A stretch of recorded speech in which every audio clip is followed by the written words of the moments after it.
रामपुर नाम का एक छोटा सा गांव था।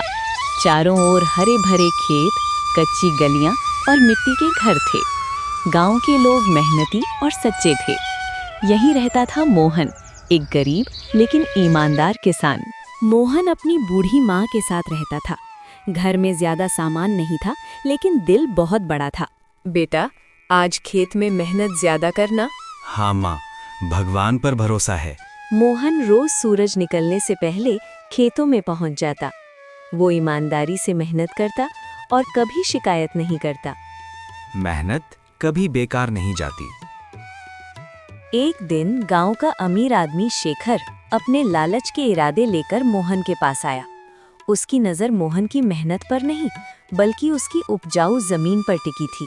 मोहन, ये दवाई खेत में डाल दे। फसल जल्दी तैयार होगी, मुनाफा दोगुना मिलेगा। लेकिन शेखर जी, ये दवाई जमीन को नुकसान पहुंचाएगी। आज फायदा होगा, पर कल खेत बंजर हो जाएगा। जमीन बाद में देखेंगे, अभी पैसे देखो, मैं अच्छा पैसा दूंगा। मोहन को पैसों की सख्त जरूरत थी। घर की जिम्मेदारियां उसके कंधों पर थीं। कई बार उसके मन में आसान रास्ते का ख्याल आया, लेकिन उसका ईमानदार दिल उसे बार बार रोक रहा था। वो जानता था कि मेहनत भली मुश्किल हो, पर बेईमानी से मिली खुशी कभी सच्ची नहीं होती। अगर आज मैं गलत कर लूं, तो कल खुद की नजरों में गिर जाऊंगा। गलत रास्ते से सुख नहीं मिलता। रात भर की सोच के बाद मोहन ने एक फैसला कर लिया था।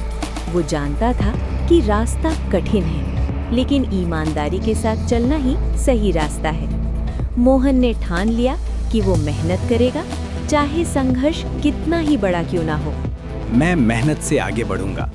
किस्मत देर से सही, लेकिन ईमानदार इंसान का साथ जरूर देती है। मोहन ने बिना देर किए अपने खेत में काम शुरू कर दिया।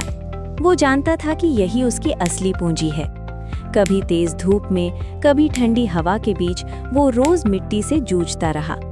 थकान जरूर होती थी, लेकिन उसका हौसला हर दिन और भी मजबूत होता जा रहा था। मेहनत का फल देर से मिलता है, पर मिलता जरूर है। दिन बीतते गए, लेकिन आसमान की बेरुखी मोहन की मेहनत पर भारी पड़ने लगी। बारिश न होने से फसल सूखने लगी और मोहन की चिंता फिर से बढ़ गई। अगर पानी नहीं मिला तो सारी मेहनत बेकार हो जाएगी। मोहन की आंखों में चिंता साफ दिख रही थी। माँ सब समझ गई। बेटा, मेहनत करने वाला कभी खाली हाथ नहीं रहता। माँ, डर लगता है फसल खराब ना हो जाए। भगवान देर करता है, लेकिन अंधेर नहीं करता।